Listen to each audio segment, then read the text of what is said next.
Olá, eu sou a Regina Galvão, jornalista convidada a ser curadora do primeiro Prêmio Alumínio Arte e Design do Centro Cultural do Alumínio.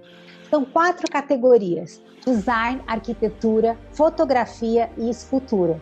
Hoje eu converso com um dos jurados de escultura, o arquiteto mineiro Pedro Lázaro. Pedro, que bom ter você com a gente nessa primeira edição. Muito obrigada por sua participação. Regina, o prazer é todo meu, querida. Eu fiquei super feliz com o convite, principalmente vindo de você e da Associação Brasileira do Alumínio, que é uma onda muito legal, que eu acho, e muito obrigado a você. Bom, para começar a nossa conversa, Pedro, eu vou te apresentar. Então, Pedro Lázaro é formado em arquitetura, engenharia civil e filosofia. Além de se destacar no design de interiores das principais mostras de decoração do país, ele projeta para clientes no Brasil e no mercado internacional. Pedro também assina cenografias, direção artística de eventos, curadoria e expografia de arte, design e moda. Enfim, um pouco de tudo. Ô Pedro, essa energia incessante, ela vem desde sempre, desde a época da faculdade? Eu acredito que sim, Regina. Na verdade, é uma história que os trabalhos eles acabam acontecendo em função do desejo e da capacidade de resultados. Então, quando você tem energia, você gera energia em função do tanto que o trabalho pode ser gratificante. Aí não tem preço, né? O trabalho parece que é uma grande injeção de dopamina, né? no meu dia a dia.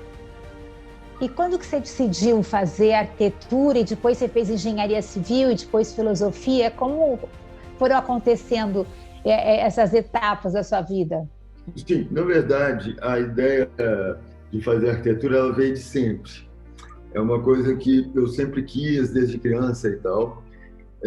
Sem saber muito bem ao certo o que seria, mas eu tinha um certo fascínio por essa história. Inclusive, uma vez, meu pai, eu era bem pequeno, ele falou comigo, esse menino deve ser um arquiteto no futuro. E minha mãe, quando eu ia entrar na faculdade, ela queria que eu estudasse fora do país, sabe? Porque ela acreditava que a faculdade de arquitetura, que ela tinha alguns limites que para ela era fundamental. O tratamento da arquitetura como ciência exata. E a outra história é de não ter dentro do curso de arquitetura todos os conteúdos de tecnologia que viabilizam a arquitetura, que fazem com que as ideias sejam reais, né? Eu falei que não queria ser estrangeiro, que eu não gostava de morar fora do país, que eu gosto daqui, é aqui que eu me reconheço, é aqui que eu gosto de ficar e tal. Então, ela falou, então você vai fazer uma coisa para mim, você vai fazer arquitetura, você vai fazer engenharia civil e escolhe uma matéria de humanas para estudar. Eu escolhi filosofia, mas isso tudo foi uma coisa meio que condicionada. Você vai para fora do Brasil, então você estuda aqui desse jeito. E você chegou a terminar todas? Engenharia civil ficou faltando um semestre para eu terminar e filosofia terminei. Pedro, você tem escritório em Belo Horizonte, mas atua também bastante em outras áreas, né, outras cidades do país. E o seu escritório é muito múltiplo, né? Você não está só focado na arquitetura. Me explica para a gente como que é esse universo que você transita. Na verdade, Regina, essa coisa ela meio que aconteceu meio dentro de uma necessidade que o arquiteto acaba tendo pela influência que temos, ou de outros profissionais, ou do próprio mercado, no sentido de entender em qual nicho você vai se especializar. Em qual nicho você vai se especializar. Dentro dessa história, eu percebi que o que mais me interessava era produzir algo com processos e com linguagens que estivessem dentro do jeito que eu penso e que eu acredito. E, com isso, eu acabei achando melhor focar numa metodologia de trabalho genérica e na possibilidade de atrair projetos que tivessem afinidade natural com os meus conteúdos. Então, se eu focasse num único nicho, eu ia acabar tendo muito pouca possibilidade executiva, porque eu acabei gerando muitas restrições.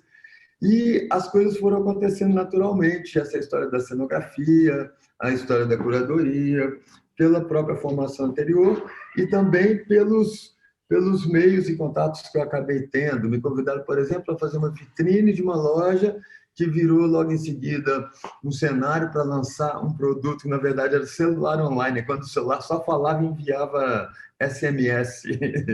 Aí eu fiz uma estrutura itinerante, daí me convidaram para fazer um evento que eu nem sabia do que se tratava, uma convenção de lançamento de um carro, por exemplo. Aí eu fiz do jeito que eu achava que tinha que ser, era uma concorrência. Aí acabei vencendo a concorrência, isso foi mais um nicho de trabalho, e as coisas foram acontecendo nesse sentido, sabe? Pedro, a gente sabe, sempre que a gente faz matéria com você, né, eu que sou jornalista dessa área de arquitetura e decoração, que a arte sempre vai estar inserida na matéria.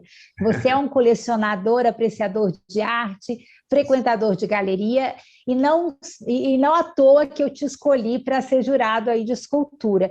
Eu queria saber, esse seu interesse pela arte, ele começa desde quando? Olha, os meus amigos, quando eu tinha 18, 20 anos aqui no Brasil, grande maioria deles eram artistas, e o pessoal que estudava arquitetura e tal. E eu comecei o interesse direto pela arte por convívio com essas pessoas. É um universo muito particular. A arte contemporânea ela tem características que são muito, vamos dizer, do meu ponto de vista, muito coincidentes e caracterizadoras do tempo que vivemos. E é uma manifestação estética individual que é muito fascinante.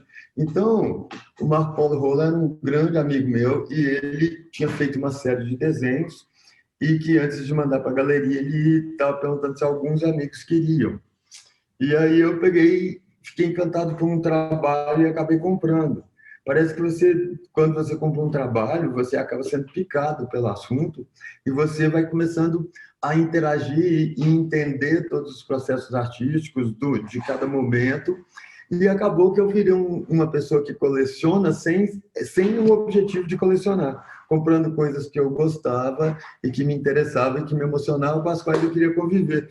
Aí, de repente, eu tenho 105 peças, 105 trabalhos hoje, uma parte em casa, outra parte armazenada num espaço que eu tenho para isso, mas virou uma coleção significativa. Inclusive, comprei grandes artistas quando até então não eram conhecidos e renomados e tal. Eu comprei por desejo mesmo e por admiração pelos conteúdos. E foi isso que aconteceu. E, a partir de então, comecei a aprofundar e estudar sempre e visitar as bienais pelo mundo, a todas as galerias, em todos os lugares que eu viajo. E é uma coisa com a qual eu me interesso muito. Acho que a arte contemporânea é um momento onde é o único momento, vamos dizer assim, onde você não compra matéria, onde você compra valores humanos, pensamentos, processos, pesquisas, narrativas, e o valor não está ligado à estrutura material do assunto. Então, nesse momento, talvez seja uma reação à estrutura que temos hoje, onde todos os valores são definidos ou por volume material ou por estruturas estratégicas de marketing, né? E Pedro, você está cercado aí de arte, né? Eu queria que você contasse quem são esses artistas aí que estão no seu entorno, que a gente pode ver. Legal. Aqui ao lado, esse trabalho eu comprei em Londres nos anos 90, é da Sarah Lucas, é uma inglesa que eu fiquei muito fascinado pelo trabalho dela quando visitei aquela exposição que se chamava Sensations na Tate, que tinha Damien Hirst, Tracey Emin, tinha Sarah Lucas, tinha Paul McCartney e tinha mais um que eu não lembro agora, mas o trabalho dela eu achei muito impressionante. Aí fui até a galeria dela e tinha esse trabalho e eu acabei comprando, sabe? Assim, meio que uma aquisição sem pensar muito bem. Você falou que assim você apostou em vários artistas que estavam no início de carreira, né? Que você gostou e que hoje viraram famosos. Como é que você faz as suas escolhas? É muito pela emoção? É com uma conversa com a galerista para, olha, eu aposto nessa pessoa? A conversa com a galeria, ela praticamente, às vezes existe, mas é quando me apresentam algo que sabem que eu vou gostar. Mas, por exemplo, eu vi numa revista, há muitos anos atrás, uns 10 a 15 anos, a lâmpada do Irã, do Espírito Santo. O Irã era uma figura, até então, um jovem artista, e falava que era uma figura promissora e tal, mas era uma matéria, um rodapé, assim, com a foto da lâmpada. Quando eu vi aquele objeto, eu falei, eu quero esse negócio para mim, de qualquer jeito. E aí, eu achei a galeria, liguei e comprei esse trabalho. Na época, foram $1.000 que custou, e hoje o preço é uma coisa impressionante. Mas não é esse o objetivo. As coisas acontecem pela emoção mesmo, pelo aquilo que me toca e que me pega, eu acabo adquirindo. A grande maioria dos trabalhos foram adquiridos nesse sentido, sabe? Pode Não falar. houve assim, uma especulação do que vale no mercado, do que o mercado é capaz de transformar o artista e tal. Mas isso na minha coleção, mas a coleção que eu monto para outras pessoas, aí eu já levo em consideração toda essa história de trajetória, de postura do artista, de qualidade e quantidade produtiva, de como é o processo de pesquisa e como ele chega a esse resultado, como ele está tratando a carreira dele, tanto no Brasil quanto fora, para que os clientes, além de comprar emocionalmente, tenham garantias de investimento. Mas as minhas nunca. Ô Pedro, e coincidentemente, eu nem sabia disso quando te convidei para ser júri do prêmio, a sua parceira na mesma categoria é a Sônia Gomes, que é também sua conhecida, que você trabalhou com ela. Conta um pouquinho, e também conterrânea, né? Porque ela também é de Sim, Minas Gerais. exatamente. A primeira exposição que a Sônia fez foi lá no Sandro e Márcio, no Antiquário Marcinho da Sandro. Se conhece lá, né, Gino? Eu fiquei muito impressionado com aquela objetualidade, com tanta estrutura de pensamento étnico, de questões simbólicas no sentido política versus pessoal e processos da própria vida, e com materiais totalmente, vamos dizer, não é pela reciclagem, é pelo reuso, vamos dizer assim. E achei aquilo muito incrível. Isso foi em 2004 para 2005, mais ou menos. Logo em seguida, houve um trabalho que eu fiz, onde eu dirigi artisticamente Minas Trend, e a gente falava disso, a temática falava de estruturas e pensamentos para o futuro. Então, a questão de sustentabilidade acaba vindo, mas o trabalho... Aí fiz uma grande exposição da Sônia, talvez foi a primeira, que tinha mais ou menos uns 40 trabalhos na entrada do evento, e no dia da inauguração tinha a Sinfônica de Minas Gerais tocando Vila Lobos, e ficou uma coisa muito adequada, sabe? Muito bonito essa história da arte brasileira, de dois momentos distintos, mas com a busca do pensamento estético e um viés de identidade brasileira através da arte. Foi aí, nesse momento, aquela história em volume do trabalho da Sônia foi muito impressionante. E a Sônia hoje é uma das grandes artistas do mundo, né? A Sônia teve um espaço gigantesco na Bienal de Veneza de 2015, 15 a 16, não sei, eu fiquei na dúvida, onde ela tinha um grande espaço na Arsenais com estruturas gigantescas, e fiquei muito emocionado de vê-la nesse patamar de compreensão e reconhecimento, porque ela é uma figura muito impressionante. E esse universo escultórico dela é muito particular, e ter Sônia de parceira, para mim, é um grande orgulho, inclusive, fica até um pouco sem graça. O Pedro, ela ficou bastante contente de saber também que você era o parceiro dela na categoria. Então, tá empatado. Pedro, a moda, ela é bastante próxima a você, né? Você já trabalhou bastante com moda, cenografia de moda. Como a moda influencia seu trabalho na arquitetura e no design de interiores? Sim. Na verdade, Regina, a moda, eu sempre achei um formato de manifestação que vai além da possibilidade do objeto. É uma linguagem de comunicação, eu acho. A agilidade com qual ela se estabelece, com a qual ela se estabelece, o fato de ter renovações a cada coleção, a cada 6 meses, né, a cada estação, faz dela um elemento que vai além de design, além de produções e pensamentos estéticos. Ela acaba, ao ser apropriada pelos consumidores, ela gera um formato de linguagem que dá a sensação de pertencimento, que dá a estrutura de não pertencimento, de reforço de identidade, ou então de requalificação da própria personalidade no sentido do desejo do que quer ser para o futuro e etc. Eu sempre achei um formato muito, muito, muito interessante, mas até pensei em ser estilista em algum momento, no começo de pensar, trabalhar com moda em algum formato, ou de criador, ou de crítico, ou o que fosse, mas achava tudo muito ágil, tinha tudo muito vulnerável.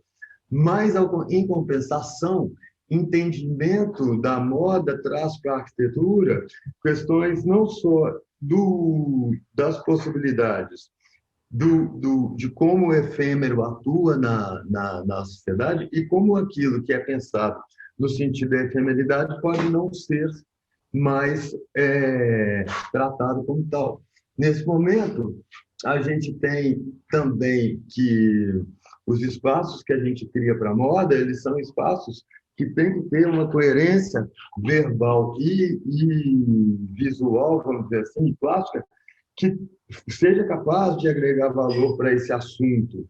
E, ao mesmo tempo, a moda antecipa algumas coisas que vão ser, no futuro, tendência, entre aspas, né? A palavra tendência às vezes um pouco tendenciosa, mas que existe uma estrutura de processos industriais que predefinem o que o futuro dos próximos 1 ou 2 anos vão consumir, no sentido do tecido, no sentido de cores que vão acontecer, nas formas e tudo mais.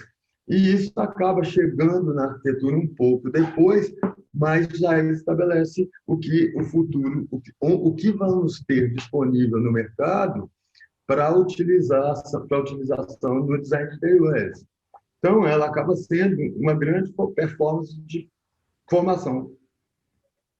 E, Pedro, você falou, né, da moda de cada 6 meses se renovar e ter que lançar coleções novas. Você acha que isso se sustenta no mundo de hoje?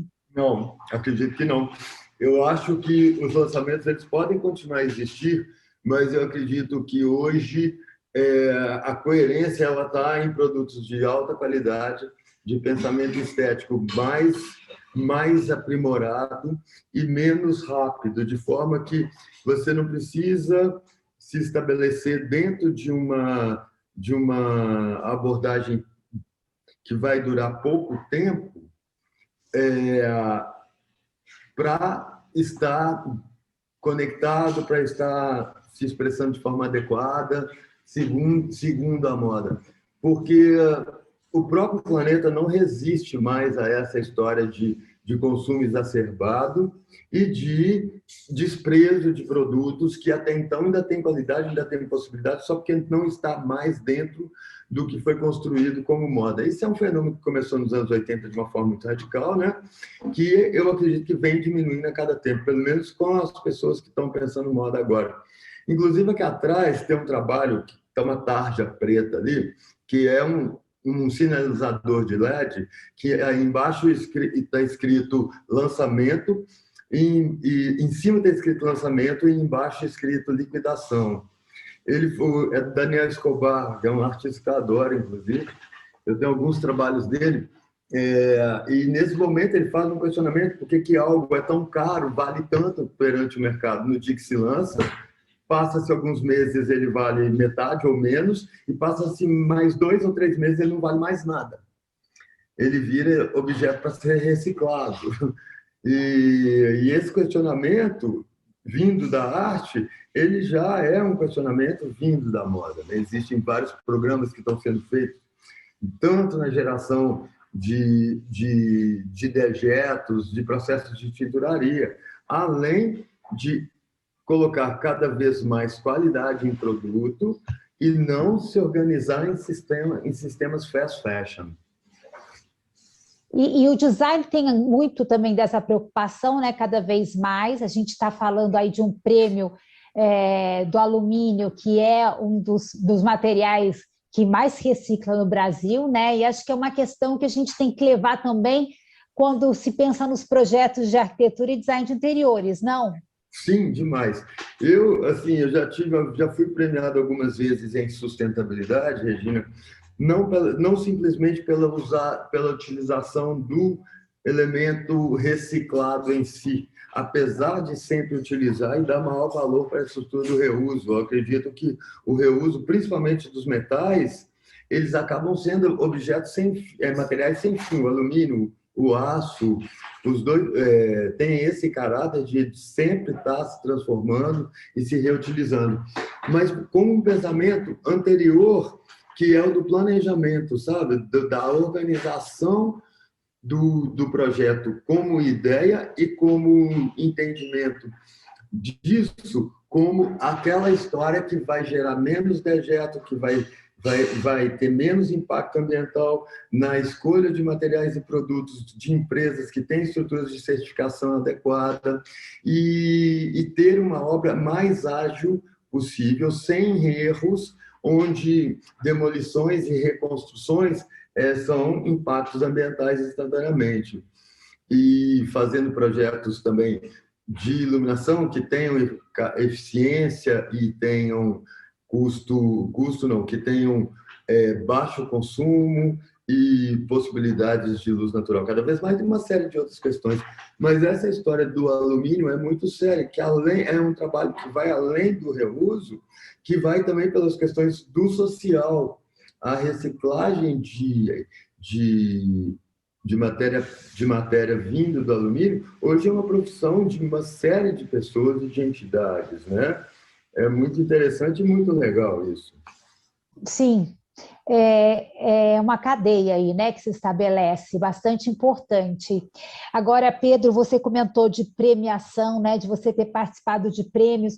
Você acha que esse reconhecimento que um prêmio dá, essa visibilidade, é importante na carreira de um profissional que está iniciando ou numa fase... Eu me lembro, inclusive, de falar rapidamente aqui, do Michel Arnaud recebendo lá o prêmio do Museu da Casa Brasileira e todo emocionado, depois o Sérgio Rodrigues. Então, acho que não tem idade para receber prêmio, né? Sobretudo, assim, no meu caso, Regina, eu tive a oportunidade no início de carreira de ter sido premiado muitas vezes em vários formatos, sabe? Desde a história da arquitetura efêmera, passando pelo design de interiores, passando pela arquitetura. Eu me lembro que o primeiro prêmio que eu venci foi da Olga Crell, o prêmio Espaço D, que era um prêmio super cobiçado, assim, as pessoas era uma farra aquela história, ganhar aquilo era uma coisa muito importante. E eu me lembro que a primeira vez que eu participei, eu ganhei, eram 4 categorias, eu ganhei 2. Isso foi em 2002 ou 2001, não sei. E isso, eu comecei a perceber que as pessoas estão, não só do próprio meio, mas das possibilidades de negócio no mercado, já começaram a me perceber de outra forma. Eu acho que a história da premiação, ela é nada mais, nada menos do que um selo de excelência perante determinados conteúdos a partir de uma seriedade de um trabalho que o próprio prêmio exercita, que é o caso do prêmio do alumínio, como era na época o prêmio da Olga, que tinha jurados internacionais e que não se conhecia, ninguém conhecia ninguém, não sabia do que se tratava. E aí também houve, nesse momento, publicações dos meus trabalhos na ID, na Wallpaper, em revistas muito interessantes a partir desses jurados.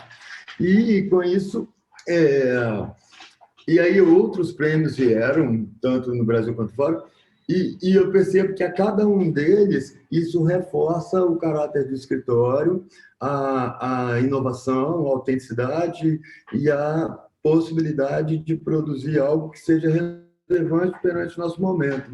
Eu acho que a história da premiação ela deveria assim, ser mais abrangente, ser uma história onde a gente pudesse mais iniciativas como essa, da qual você é curadora, e para que as atividades do design e da arquitetura pudessem, inclusive, ser divulgadas em formatos mais abrangentes e se tornarem inspiradoras para pessoas que quem sabe, nem compreendem o que significa o design e buscar isso como formação profissional para o futuro, em algum aspecto. A gente está chegando no finalzinho da nossa entrevista e queria te perguntar, então, para a gente fechar agora essa conversa, o que você acha que o jovem está querendo trilhar esse caminho da arquitetura, que possa se inspirar em você? Que conselhos que você poderia dar para essa pessoa? Olha, eu acredito o seguinte, não só para essa profissão. Eu acredito que a gente tem que ter duas coisas fundamentais na vida. Eu acho que a gente tem que ter. Um é um trabalho que você adora, que você gosta muito. E o outro é uma cama maravilhosa para você dormir. Aí você resolveu quase a sua vida inteira. Então, eu acho que as pessoas, ao escolher a sua profissão, e se forem trabalhar com arquitetura, eu já vi gente falando, por exemplo, eu adoro arquitetura, mas eu não sei matemática. Eu falei, quem não sabe matemática não vai poder saber quase de nada. Na verdade, a matemática é uma das coisas mais óbvias e vindas da própria natureza.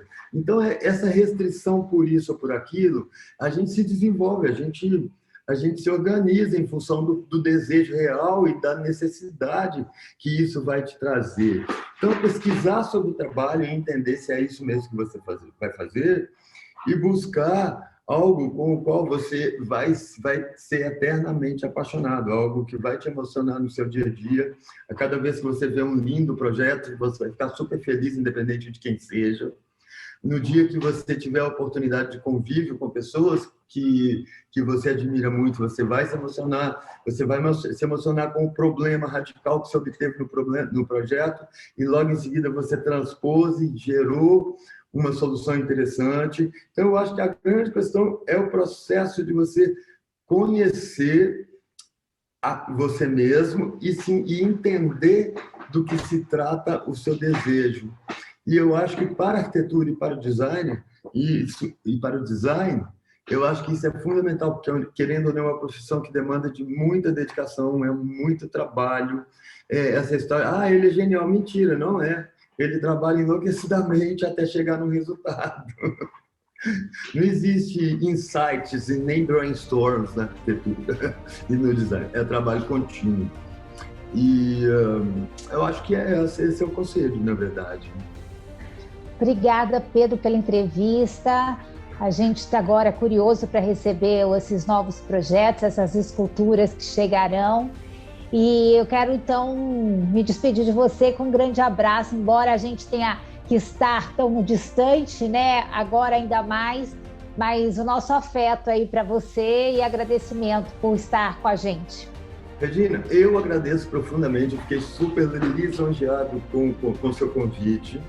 E eu estou super ansioso para ver os trabalhos, porque eu acho que vai ter muita coisa legal, porque o alumínio é um material muito recorrente dentro do trabalho de todos os artistas, arquitetos, designers, fotógrafos, etc. E quando os trabalhos chegarem e você fizer a seleção, por favor, manda rápido. Combinado. Beijo. Beijo, obrigado.